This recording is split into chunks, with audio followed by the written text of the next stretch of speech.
Donovan Camarotti is the founder and owner of Camarotti Homes, which is a residential redevelopment company that's based out of the Treasure Coast of Florida. Donovan has successfully renovated over 20 different homes at the age of 20. He looks for properties that are often poor and unlivable conditions, and he turns them into beautiful homes that people can live in and make lifelong memories in. He credits his success to building genuine relationships with sellers, buyers, and the contractors that he works with on a daily basis. Today, we're at one of Donovan's properties that's currently under construction, and we're going to take a deeper dive into his inspiring journey as a residential redeveloper. All right, Donovan, well, thanks for coming on today, and, we're really excited to go dive into your story and everything. So I just wanted to start, people will see, the property we're at today, the different properties that you've been involved with, 19 of them to date. Can you kind of go into where you started, right? Because you're here now, you see that you've, all the successes of it, but where did it all begin? And where'd your entrepreneurial journey start off? Yeah, absolutely, man. Well, thanks for having me. So my entrepreneurial journey, I guess you could say, started off when I was 17. I started detailing cars. I did it with a friend of mine. We were just looking to make some extra money on the side. Did that for probably, I'd say like 2 years. And then when I was 18 and a half to be exact, like almost to the day, I got my first offer accepted on a property. It was a condo that I was going to buy because I wanted to get into real estate. Yeah. So first week of college, I was sitting in the lunch line. I got a call from my real estate agent. And he's like, "Hey man, your offer got accepted. Congratulations." I was like, "Oh, well, now we got to figure out something to do." Yeah. So I would say that's the real business. The real estate is where I would call a real business what I got started in. Like I said, before that, little side hustle of detailing cars. I got into crypto a little bit, but I didn't stay in that for very long. I sold off that to actually put down on the real estate. Okay, So, yeah. And so when you go into like why you chose real estate specifically, right? I mean, there's a lot of things you could have gone to, and especially in college, right? Like, what made you get into it? Did you have, inspirations, people that you watched? Did you always kind of have an interest in it, or it was like, you just almost randomly wanted to try something new, kind of switch up from the car business? Yeah, so honestly, I really always liked the idea of real estate, but I didn't always really understand it all. So, I spent a lot of time learning and, watching a lot of stuff on YouTube, to be honest, that, taught me a lot. I started, following people that were flipping houses, buying rentals, all that type of stuff. But yeah, I had a family friend. My parents had a family friend when I was younger. He used to flip houses, and I kind of saw that growing up a little bit. I was like, "Oh, that's pretty cool," and you could make decent money doing it. Yeah. So that's how I kind of like was first sparked my interest in it. Then I joined a real estate group, and they're all talking about that. So I really liked that. I said, "Hey, let me take some action." Started looking at properties, made a couple offers, then one got accepted, and kind of kept going from there. Yeah, well, that's really interesting. And then like when you're looking at the different properties that you get into, and I guess we can take this one for instance, right? We're in one that you bought recently that's currently under construction. Yeah. You're doing a lot of work too. I know there was guys painting the cabinets and everything in there. So what's your goal when you go into a property, right? If you find something that's distressed, that's an unlivable situation, and you put an offer on it, you get the house, like take it back to that first offer even too. What's your goal of how you go through it, of the end goal of your flip, basically? So my goal now is a little bit different from when I first started. When I first started, I wanted to buy rentals, right? 'Cause that's what everyone tells you. Get passive income, buy rentals. So I did that, and I was finishing up the renovation. I was like, "Hey, I'm going to go rent it out." At that point, I realized, hey, I don't have any more money left. So I need to rent this out or I need to sell it. I chose to sell it because I realized all the money that was put into it, usually between down payment, closing costs, all that, renovation, and then the profit, because it was worth more after I renovated it. I realized there was profit there. I could take that and do it again and kind of build some cash. So my goal was switch from being rentals to now, just trying to build some cash for the time being. Since I am still young, and I just want to kind of accumulate a little bit. So my goal when I buy a house is to get in and out, renovate the house completely, top to bottom, in a fairly quick manner. Okay. That doesn't mean taking shortcuts, but that does mean, time is money. as everyone says, and What's the especially usual in real time estate. frame? Like if you're looking at this house we're in, right, for instance? Yep. So this house will take about probably 6 weeks to renovate. Okay. That's from start to finish. That includes kitchen, bathroom, floors, roof, paint. Redoing the pool deck, pool tile, that type of stuff.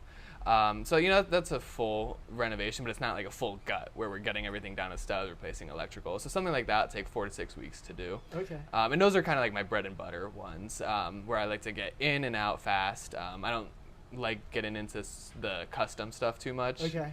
Because the custom stuff, it takes a lot longer, and you don't make as much money in the end, and it's a lot more difficult. So. Yeah.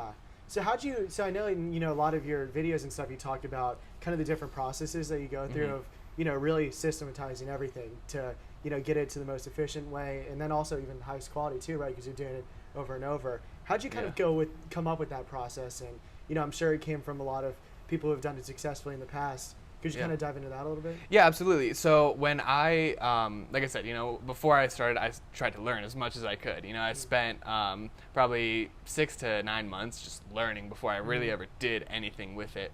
So I would see what other successful flippers did, and I try to copy that. If they used all the same materials in their flips, there's probably a reason for that. It makes it a lot easier, takes a lot of decision making out of it.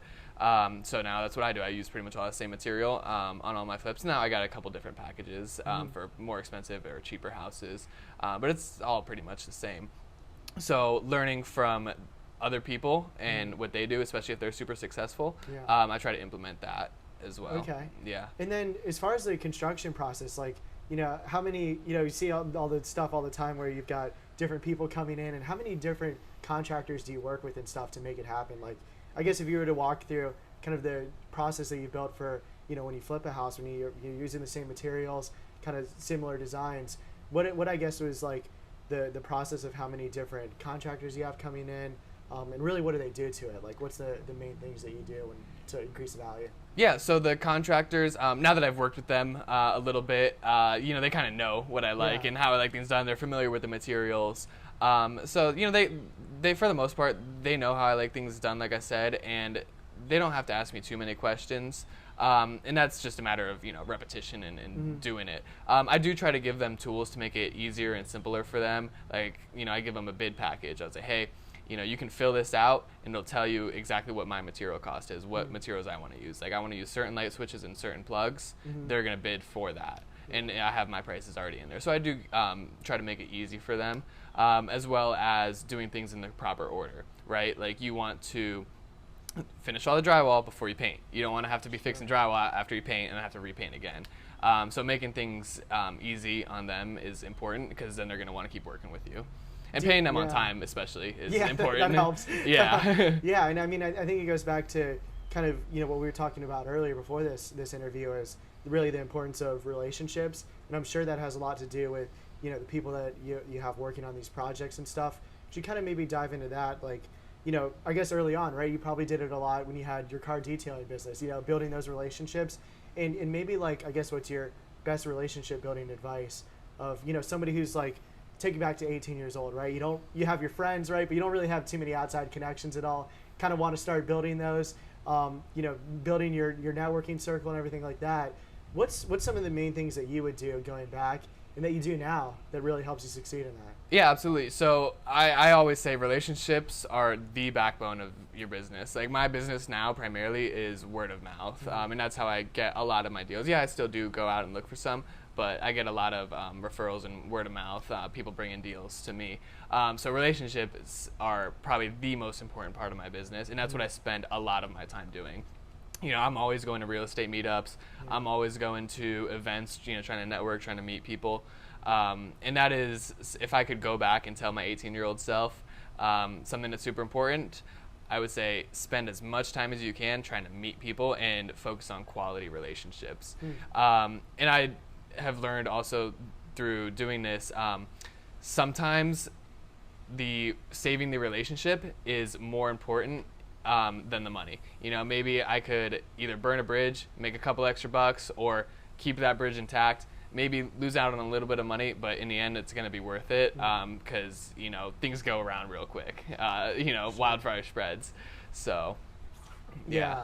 Well, that's really interesting. And then you mentioned the deal finding aspect Yeah. of it. I'm sure, I guess if you were to weigh importance of it, right? If you have kind of the construction that you do to a house once you have the deal, and then maybe the sale of it, right? And then also, I guess, the deal finding. What would you say is like kind of the most important parts? They all equally balance each other out, I'm sure. The most important part by far is finding the deal. That's the hardest part right now in this market is finding the deal. And if you can get good at that, you can make a lot of money. I'd say right now, the easiest thing is finding the money to finance the deal. A lot of people have money right now. The market's gone up a lot in the past couple of years. So everyone's got a good chunk of money that they're willing to lend, and they're not making anything in the bank, so they're willing to lend it and put it in my deals or put it in real estate in general. So I'd say that's probably the easiest part. And then getting the construction right is super important as well. You want to have a good product. When someone walks in a house, they want to see that it's quality, not just some quick flip. Because sometimes flippers get a bad name because they put cheap stuff in. I try not to do that. I try to make a good quality product for someone to walk into, and because someone is going to live there. Yeah, even if it's not me, someone is. Totally. And so, I guess what are maybe the key things that you look for when you're trying to find a deal, right? What's some of the, is it, I guess, the property value of the surrounding area? Is it, the condition that the house is in? Like, where do you see opportunity, I guess, or do you have like benchmarks that you go by? So I really don't look so much for the property itself. I actually look for a motivated seller. So a motivated seller is someone who needs to sell their house for one reason or another. Maybe they inherited it from someone who passed away, and they have no interest in keeping it. Maybe they live out of state. They don't want to fix it up. They don't want to spend any time on it. They just want to get rid of it. That's how I bought a lot of my deals. Or someone that can't afford it. They can't afford the payments. The house is not in good shape. They can't sell it on the market. They're going to have to sell it to cash to an investor. That's where I come in. So, the most important part is finding motivated sellers, not so much distressed properties. Normally those go hand in hand. Okay. But motivated sellers is the most important part of deal finding. Yeah, and then as far as when you're looking, I guess, right, to say you have a motivated seller, like what would be the next step to make sure that this is something where if you put energy, time, resources into it, that it can turn around?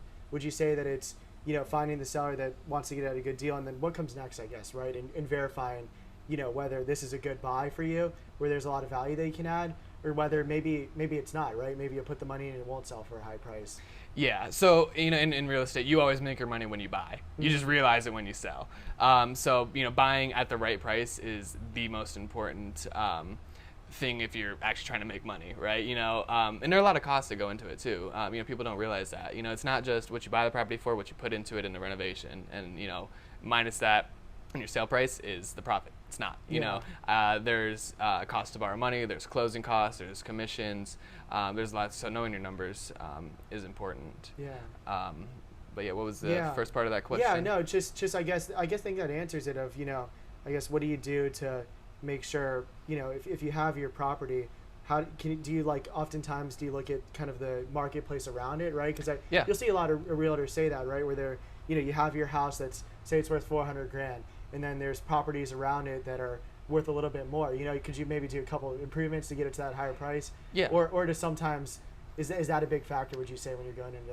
Yeah. So I mean, a house is worth whatever someone's willing to pay for it, right? And if the whole neighborhood is worth $400,000, your house is probably going to be worth $400,000. It's very rare that if the neighborhood's $400,000, your house is going to be worth $450,000. Sure. That's not super common. So that's why I say you make your money when you buy. Yeah. Because you can't really sell a $400,000 house for $450,000, no matter how nice you make it. You might get lucky in some cases, but it's all about what you pay for it. Yeah, and so some of these distressed properties, right? When you have a motivated, seller, what's some of the craziest things you've seen? I guess, right? Because I'm sure there's, I saw it on your Instagram where there's, trees growing through certain properties, or I don't even know a lot of this stuff. What's, I guess, the craziest few things that you've seen? Yeah, and honestly, that's why I like real estate so much, and what I do in real estate, because you never know what you're going to see. It's always going to be something different.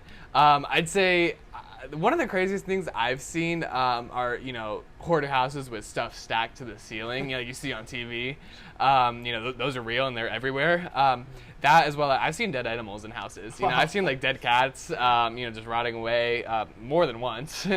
So I'd say that's up there with some of the craziest stuff I've seen. Sure, yeah. And then what would you say is a big, I guess, there's a lot of industries, right? There's certain things that, I don't know if you're looking, in certain markets, right, at buying a house, right? Obviously, interest rates are going to be a big thing. What you get your mortgage at. I mean, in your industry, what's maybe the biggest potential obstacle that can come through when you're going through the construction process, or even the sale process, or maybe even the buying, right? I think, a lot of times it's interesting to see what's something that you always are on the lookout for to make sure that you protect yourself against. Yeah, I'd say, estimating your rehab costs is important, because there have been, times like, especially when people are new, myself included, you don't know how to estimate rehab costs correctly all the time. So, always plan for more than what you expect. Hope for the best, but plan for the worst. You might open up walls and you find termite damage, or you find mold. You're gonna have to replace that. You can't sell the house like that. So that's honestly probably the biggest unknown. When you open up walls, you don't know what's behind them. That's definitely a risk you take. Yeah, and then how many of your properties are like that? Are a lot of them? Do you get to, I guess, get a good inspection of the house, or a lot of them? I've seen some of them where you just walk in and you I guess are unexpected, right, of what's going to happen. Yeah, so I mean, as far as like inspection and stuff, I just from doing it enough times, myself and a lot of other flippers really don't get a formal home inspection. They kind of go in and do their own. Mm-hmm. Now, that is not a method I would recommend for beginners, and like when I was starting out, definitely not something I did at all. I did hire a professional home inspector. And if I was going to give advice to someone that's looking into getting flipping houses, I'd definitely say hire a home inspector until you kind of know what to look for. If I look for electrical that's wired wrong, I can kind of tell that just from doing it. Same with, rotted siding or a leak in the roof. I normally plan to do the roof. I don't try to patch it. Okay. Do the whole roof. Yeah, so. Well, that makes sense. And then, as far as funding of these different projects, I guess maybe could you walk through the evolution of like when you first started, right? Like how you funded that first deal. I know you said, you used some of the money you had in crypto, pulled it out, and then, maybe how that's evolved, right, to where you are now. Like when you go through, finding different money lenders and things of that nature, what you're looking for in a partnership, and then also just how you do it, right? I think a lot of people, will see, how do you pay for a $400,000 house, right? Yeah. And multiple of them. Yeah, absolutely. So my first time funding a house, obviously I went, I didn't have the $200,000 to buy my first place, plus another $25,000 to put into it. So what I did, I went to a hard money lender. They lent me the majority of it. I think they lent like 85% of the purchase price, and they lent all the rehab costs to me. So, I had to figure out how to come up with the down payment and closing costs for that, which, is normally funded cash. Now I go through some creative finance methods to where I don't actually have to put my own money into all my deals. And that actually has helped me scale tremendously. I mean, I could do basically as many houses as I find, you know, if I don't have to keep putting my own money into it. So, now I get private money loans, kind of just from people I know or people I've met. That's why relationships are so important. People that have money burning a hole in their pockets, not making any money, they put into my deals, and it is making them, double-digit returns all the time. Wow. So. Yeah, and then as far as, I guess, you see a lot too now of, these different crowdfundings that you see, right, with like Cardone Capital and things like that, where, a lot of different smaller investors, right, not typical investors in this thing, will be able to put, small portion in and then get pretty big returns. Is that something you see yourself doing down the line, or do you want to stick to more kind of the private side of it, where you're dealing with individual investors who may want to put some money towards your projects? Yeah, so I mean, for the time being, I really wouldn't have a need for something that big. Obviously I like to think big and think for the future, so I think that is definitely a viable option for the future. But at the moment I'm kind of just sticking to people I know, people I network with, and they're more than happy to fund deals, because it's not like I'm asking them for money. I'm actually giving them an opportunity to lend money and make a double-digit return in my deals. Yeah, well, that's great. And then as far as your different properties, right? We're at one of your many properties. Can you go through like how many different properties you like to have going on at the same time, or I guess what your capacity is right now? Yeah. And how important of a part is that, right? To not overextend yourself, to make sure you have ample resources and manpower to do this, right? Because there's a lot that goes into it. Yeah. So as we speak right now, I have 5 properties that are closed and either under renovation or for sale. And I also have another 3 that are under contract for me to purchase. So, 8 cumulative. properties, and that's manageable right now. I have a partner of mine. He's doing property management at a couple. I've since hired new project management for those new houses, and that also has been a huge reason why I've been able to scale.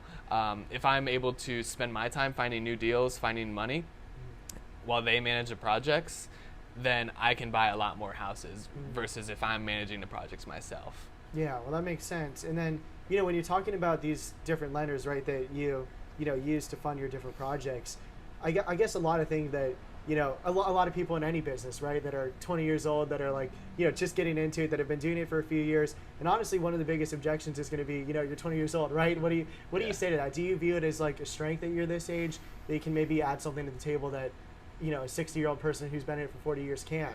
What would you say to somebody who says, why should I give you my money to flip a house, right? Yeah, I absolutely view it as a strength. At first, when I was 18, I was starting out.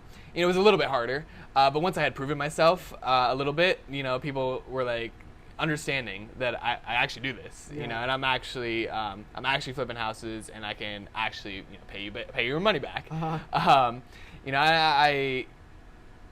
have met people who have wanted to put money in my deals, but they don't know me, right? Yeah. So they actually look me up, and they see, the properties I own. They see my Instagram account or my Facebook account, and they can see me posting, my properties or videos of my properties, and they're like, oh, he actually does do it. So, social media is kind of important in terms of, notoriety and people knowing that you're actually doing what you're saying you're doing. But yeah, I'd say probably it took me less than a year to really overcome people saying, oh, you're young, you don't know what you're doing. Actually, I'd say probably less than 6 months. Yeah. Wow. So once I did it a couple times, I proved myself, people understand that. And I also make a experience portfolio with all my properties, all my flips, and I actually can send that to a lender. So they can see all of that, they can see the number, they see what I paid for it, they see what I put into it, they see what I sold it for and how long, they can look it up, on the property appraiser's website, and they can see it's real. I'm not just, pulling their leg here. Sure, yeah. Yeah. And then as far as, mentors of yours or where you're getting this information from too, because I think that adds a lot of credibility at a young age, is having, mentors that you've learned from, that proven strategies that they've done for years, right? Can you kind of go into maybe what you do to learn new information, to improve your skills, over time? Is there somewhere that you go to that you turn to attention for that, that you've done for the past 2 years? Yeah, absolutely. I'm always trying to learn. You're never done learning. So I do spend some money on coaching for the year. I've been in Ryan Pineda's program. That's a super good program. I would highly recommend it. That had taught me a lot of systems and processes to really organize flipping houses and treat it as a business. Because when you treat it as a business, you can delegate the proper tasks and you can really scale. So definitely spend the money on the education.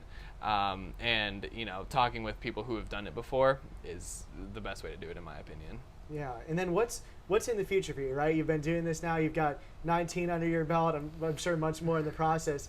What would you say? Like, are we going to see you on HGTV next? Competing with the Property Brothers, or what's next to come from you with Camarotti Homes? Yeah, so I mean, right now, as some of you might know, my Instagram is Camarotti Homes, and I've been posting a couple videos on there, maybe one every 2 days or so, and I've started to build a little bit of a personal brand. But yeah, I definitely want to associate my name, my last name Camarotti, and my company Camarotti Homes with quality housing.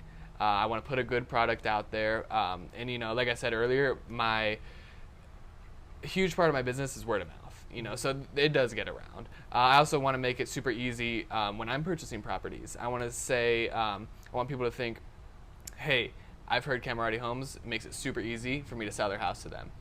Let me sell their house to them. So I definitely want to grow my personal brand a lot.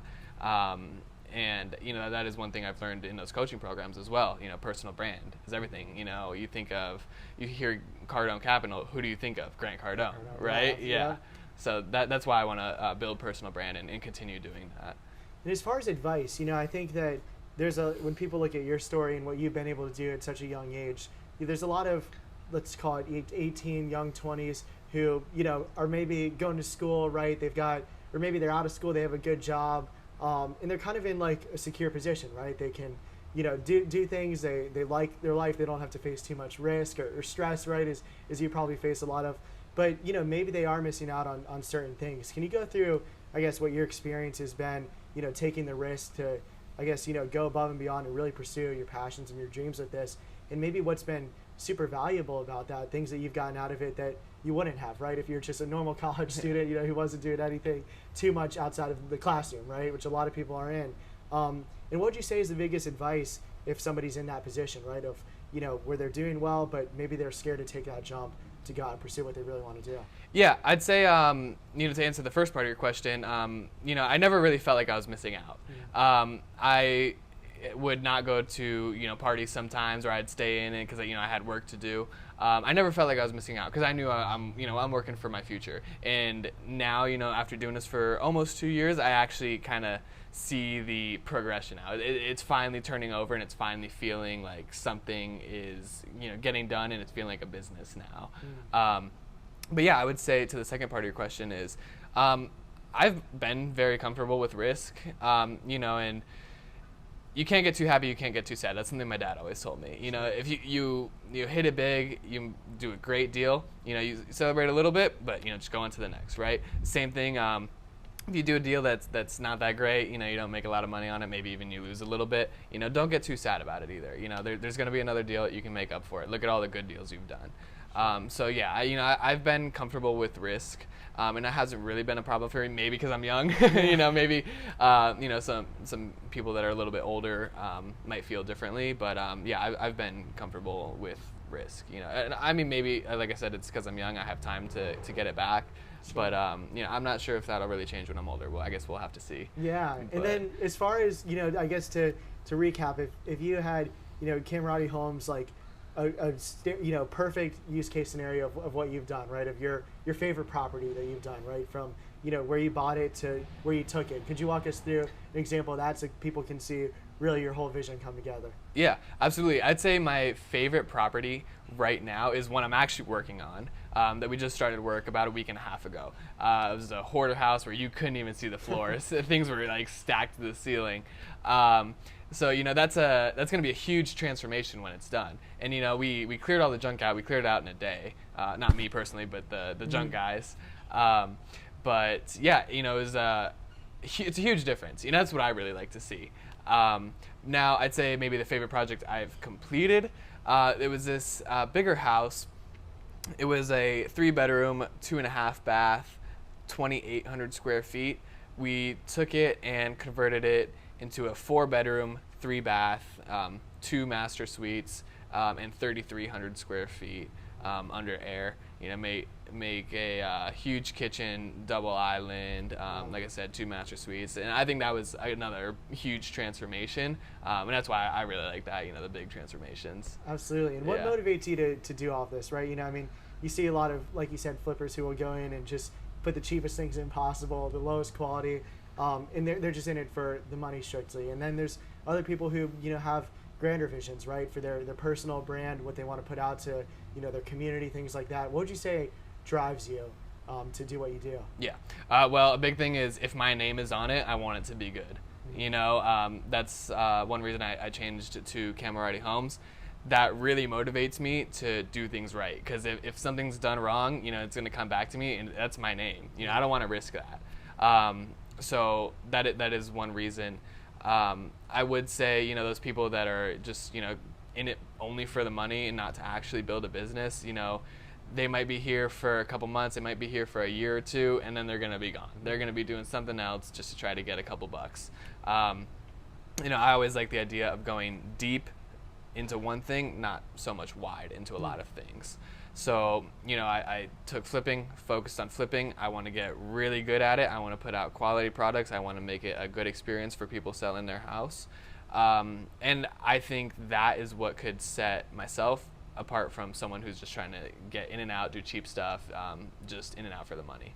Awesome. Well, Donovan, we're super excited to see where this goes and, see this project when it's all done, said and done, to see the transformation of it. So keep up the great work, and you're inspiring a lot of people. Absolutely, man. Thank you. I appreciate it. Awesome.